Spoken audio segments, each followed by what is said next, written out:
Vamos a continuar con la parte número 3, referente al diagrama esquemático de una fuente de alimentación lineal para un laboratorio. En el video anterior habíamos quedado que vamos a fabricar una fuente de alimentación lineal de 5 volts, de 9 volts y de 12 volts.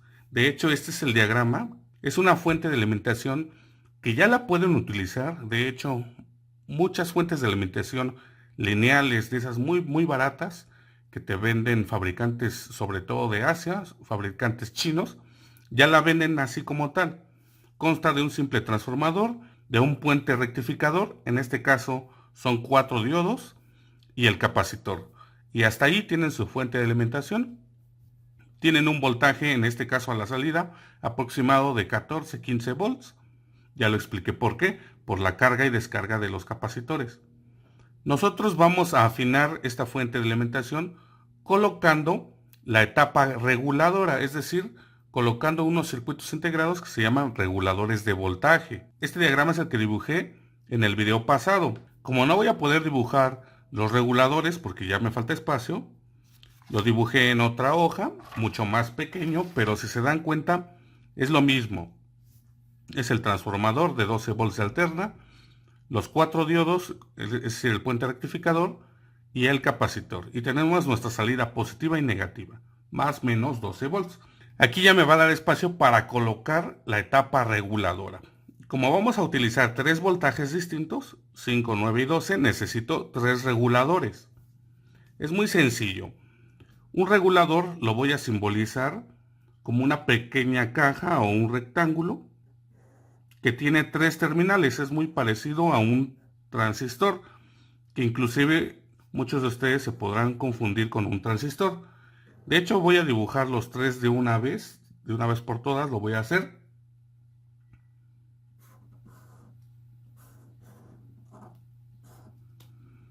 Normalmente estos reguladores vienen matriculados ya de forma estándar y vamos a colocar aquí su numeración. Normalmente empiezan por 78. En este caso sería el de 5 volts, 7805. Después tenemos el 7809, el de 9 volts. Y después tenemos el 7812, el de 12 volts.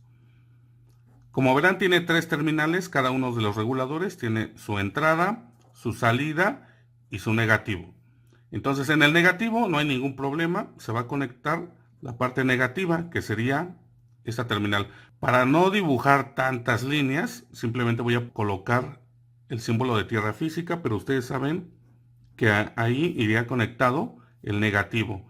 Esto sería en los 3. La entrada tiene que ser el voltaje. En este caso es un voltaje no regulado. De hecho, en la hoja de especificaciones de todos los reguladores, te indica aquí que va a un voltaje no regulado. Por lo tanto, va la terminal positiva. Vamos a hacer una derivación para el segundo regulador. Siempre en la entrada de los reguladores va el voltaje no regulado. Vean que es muy sencillo. Y en la salida ya tenemos el voltaje deseado. En este caso, aquí vamos a tener 5 volts. En este caso, aquí vamos a tener 9 volts. Y en este caso, aquí vamos a tener 12 volts. Y con esto podríamos decir, ok, ya quedó. Está bastante bien. Es una fuente de alimentación decente. Nada extraordinario, por supuesto. Pero es una fuente de alimentación decente que nos puede servir para un pequeño laboratorio. Y esa es mi idea, generar las herramientas, nuestras propias herramientas, para poder probar dispositivos. También vamos a hacer nuestros propios probadores de dispositivos. Si nosotros colocamos aquí el osciloscopio, vamos a ver una línea prácticamente, y digo prácticamente porque en realidad no lo es. Aún queda un pequeño voltaje de rizo o un pequeño voltaje de alterna que nos está afectando en la salida. Entonces, si ya colocamos reguladores, ya hicimos lo posible por afinar el voltaje de corriente directa, ¿por qué no hacemos el esfuerzo y lo afinamos todavía más? Por lo tanto, voy a colocar capacitores a la salida, que eso sí ya me va a dar una resolución prácticamente lineal en el sentido de la gráfica que tenemos en la salida, que es prácticamente una línea recta colocando los capacitores aquí. Aquí voy a colocar un capacitor. Aquí voy a colocar otro capacitor. Y aquí voy a colocar el tercer capacitor. Esto es simplemente para afinar aún más el voltaje de directa. Es decir, para prácticamente que no exista nada de alterna. Con el regulador funcionaba, pero con el capacitor, si este es C1, este ya se va a llamar C2, este es C3, este es C4. Este se va a llamar D1, como ya lo vimos, este es D2, este es D3, este es D4 y este es T1. A propósito lo hice así porque en el siguiente video vamos a ver ya la teoría antes de pasar a alambrar este pequeño circuito, que de hecho esa es mi idea, mostrárselos ya en práctica. Vamos a alambrarlo desde cero.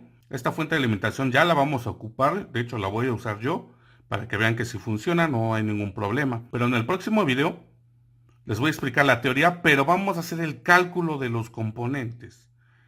Es decir, uno de los componentes más utilizados y que necesitan ustedes saber cómo calcularlo es el capacitor. Los diodos, también vamos a hablar de la teoría y vamos a indicar cómo seleccionar un diodo. Vamos a indicar cómo seleccionar el transformador, vamos a indicar cómo seleccionar los reguladores. Los reguladores tienen una teoría bastante interesante porque tienen un parámetro que se llama el voltaje de dropout. Ese parámetro también vamos a saber qué significa. Vamos a saber qué voltaje no regulado se puede aplicar a cada regulador. Es decir, yo aquí estoy aplicando 14, 15 volts. Recuerden que entre esta terminal positiva y esta negativa hay un aproximado de 14 y 15 volts aproximadamente. En el video anterior les comenté que este incremento de 2 o 3 volts es por la carga y descarga del capacitor de línea. ¿Cómo es posible que teniendo más voltaje el regulador lo sienta y me proporcione solamente 5 volts fijos o 9 volts fijos o 12 volts fijos? ¿Qué sucede si yo en lugar de colocar 14 o 15 volts yo le aplico 20 o 25 volts? ¿Ustedes creen que este regulador me siga otorgando los 5 volts? Ese es el parámetro que se llama voltaje no regulado. Es decir, si ustedes sobrepasan el voltaje no regulado, el regulador ni siquiera va a sentir ese voltaje y ni siquiera les va a proporcionar el voltaje a la salida. Mucho de eso es teoría. Nosotros a veces no sabemos diseñar las fuentes porque nos falta un poco de conocimiento en teoría y con la finalidad de saber diseñar una fuente de alimentación básica, muy sencilla, vamos a estudiar teoría, pero les voy a enseñar cómo hacer el cálculo de estos componentes. Del transformador, del diodo, del capacitor. En realidad, del transformador y de los diodos no hay que hacer grandes cálculos, es bastante sencillo, depende mucho de la carga, pero del capacitor sí. Y después vamos a ver también la teoría de los reguladores. Aún aquí hay una cosa bastante interesante y bastante importante. Yo les había mencionado en la parte teórica que teníamos una serie de ventajas y desventajas de las fuentes de alimentación. En este caso, una de las desventajas de las fuentes lineales, por ejemplo, es la eficiencia.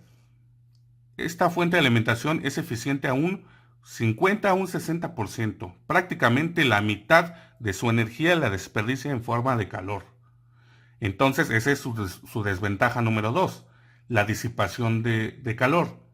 Y después, el tamaño. También una fuente de estas quizá puede ser grande, puede ocupar un espacio importante. Nosotros nos vamos a concentrar en la desventaja de la disipación de calor. ¿Por qué? Bueno, si ya sabemos que no es eficiente y va a desperdiciar esa energía en forma de calor, ¿a dónde se va ese calor? ¿Y cómo lo vamos a disipar? Por lo tanto, en esta fuente en concreto, los reguladores son los encargados de disipar ese calor. ¿Cómo lo van a disipar? Nosotros tenemos que colocar disipadores de calor. Y esos disipadores de calor también se calculan y de hecho pues es prácticamente lo más interesante de esta fuente de alimentación lineal. Cómo calcular un disipador de calor y no nada más para una fuente regulada. O sea, ya podemos utilizar esa teoría para una fuente conmutada. Como verán, aquí yo tengo la fuente conmutada. Esta por supuesto también la vamos a estudiar, pero vean que tiene dos disipadores de calor, uno aquí y otro acá.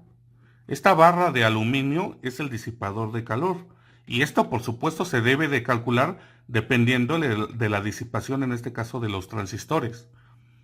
Entonces vamos a calcular en la teoría que les explique a partir del siguiente video también cómo calcular el disipador de calor para cada uno de nuestros tres reguladores. Y prácticamente con eso ya daríamos paso para de una vez construir esta fuente de alimentación. Primero en el protoboard, sencillo, que sea funcional, que veamos que sí podemos conectar una carga, que podemos encender lo que nosotros queramos. Y después ya, si quieren, lo pasamos a una PCB, de forma muy profesional. Yo hice un pequeño video de cómo fabricar PCBs por solo $2. Si quieren les dejo el video aquí en una pequeña tarjetita para que lo puedan ver. Es muy sencillo. Vamos a aprender a usar un programa CAD. Puede ser el Eagle, puede ser Proteus, puede ser el que ustedes quieran. Vamos a poder obtener el archivo Gerber de la PCB y mandar a fabricar nuestra placa de circuito impreso, nuestra PCB, y ahora sí ya de una forma profesional montar nuestra fuente de alimentación. Como verán, estamos avanzando poco a poco. La idea era primero ya terminar el diagrama electrónico, en este caso. Ya son todos los componentes que vamos a ocupar. Aún no les voy a dar valores, yo les quería dar ciertos valores, pero mejor espérense al siguiente video donde calculemos. Sobre todo, me quiero concentrar en el valor del capacitor para que aprendan al calcular capacitores para esta aplicación. Y también vamos a aprender a calcular el disipador de calor de cada uno de nuestros reguladores de voltaje. Si tienen preguntas, consultas, sugerencias, ya saben que me pueden escribir un correo electrónico, visitar el blog www.electroclub.com.mx. Muchos de ustedes me han preguntado sobre cómo pueden adquirir esta fuente de alimentación conmutada. La venden en Amazon, de hecho yo la compré en Amazon. Está bastante económica, pero está disponible en Amazon. Les voy a dejar los links abajo en la caja de comentarios. Si quieren comprar dispositivos, ahí yo los voy a subir. Ya subí los multímetros que utilizo. Está esta fuente de alimentación y poco a poco voy a subir algunos dispositivos, algunos elementos, por si alguno de ustedes quiere comprarlos, puede ir ahí y revisarlo. Bien, hasta aquí vamos a dejar el video. Le continuamos en el próximo. Saludos.